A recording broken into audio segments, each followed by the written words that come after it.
From Arcata on the north coast to Hemet in the Inland Empire, California cops and firefighters are chipping in more money to pay for their pensions while the cities that employ them struggle to manage fast-rising retirement costs.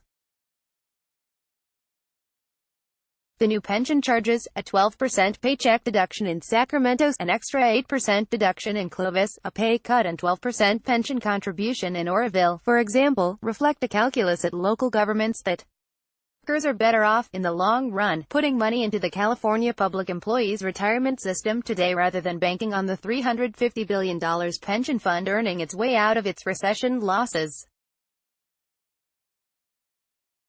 They're also among the few options that local governments have to smooth out hikes in pension costs that many of them anticipate will nearly double their annual spending on CalPERS by 2024. The pension fund's assets are worth about 70% of what it owes to workers and retirees, leaving it short tens of billions of dollars over time. Local governments cannot rescind benefits they've promised to workers or retirees, so their choices are to reach compromises with their unions or find a way to pay down their pension debts faster. We do know in the next couple years the PERS impacts are going to be a heavier lift, said Kim Sarkovich, Rockland's chief financial officer. Public safety employees in her city now contribute at least 12% of their wages to CalPERS.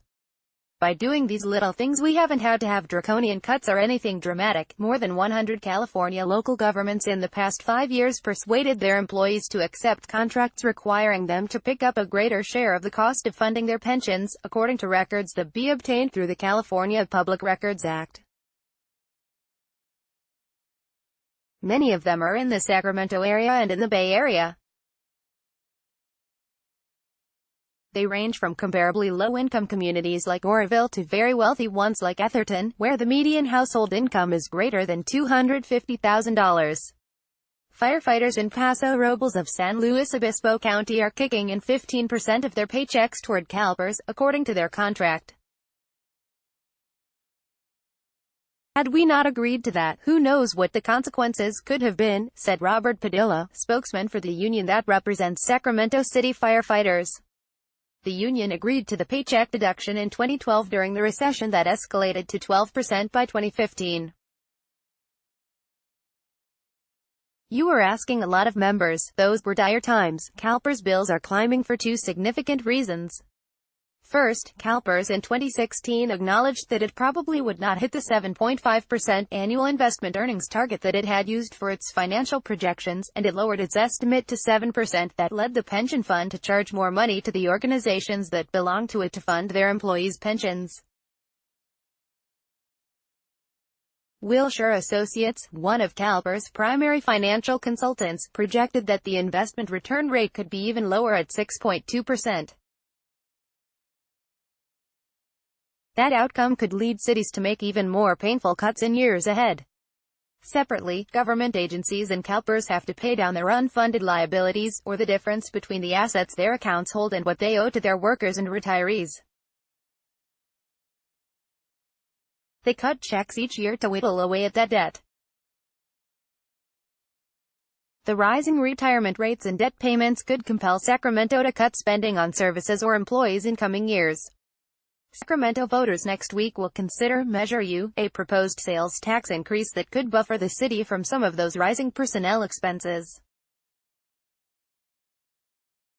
If it fails, Milstein stressed the city would find a way to balance its budget.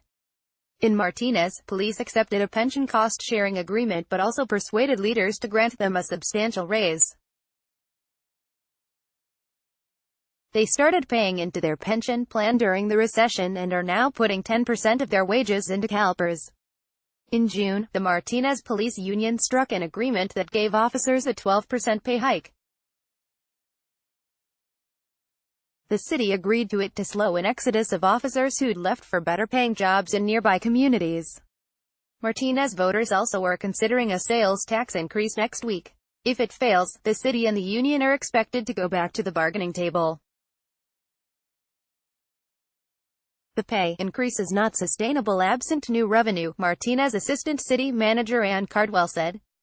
Some cities want to address their pension shortfalls more aggressively. Palo Alto, where police are contributing 12.5% of their wages toward CalPERS, on Monday planned to discuss ways to reduce spending in case CalPERS fails to hit its investment earnings target and raises rates further. Palo Alto has 2 pension plans in CalPERS. Its account for public safety employees is worth about 64% of what the city owes to workers and retirees. Its general employee plan has 66% of what it owes to its members. If trends don't change, Palo Alto anticipates sending CalPERS 74 cents for every dollar it spends on police and fire wages by 2024, according to an analysis prepared for its city council. Projections like those have some California local governments pressing for more options, such as empowering city administrations to bargain with unions for adjustments in the generous pension benefits lawmakers gave to public employees during the dot-com boom. Gov. Jerry Brown ended those benefits for new public employees with a law he signed in 2012 that also required new government employees to pay more money toward their pensions. Workers who joined California government before 2013 continue to accrue pension benefits at the dot-com era rates. Next month, the California Supreme Court is expected to hear a lawsuit that could pave the way for the kind of discussions the League of California Cities wants to see.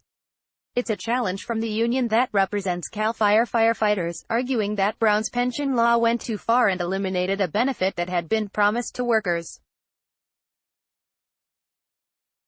If the union wins, California's state government would have to again allow employees hired before 2013 to buy airtime for their pensions.